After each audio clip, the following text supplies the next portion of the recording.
फकत सैयदा हो खदीजा आमिना ने हवा आसिया खदीजा आमिना ने हवा आसिया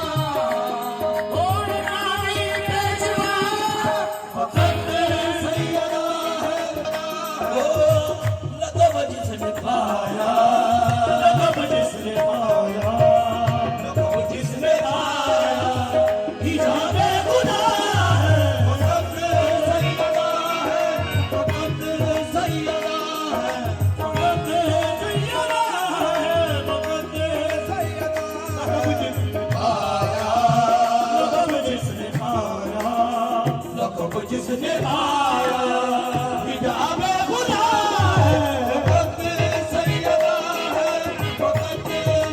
शबीर शक्कर की अम्मी ज़हरा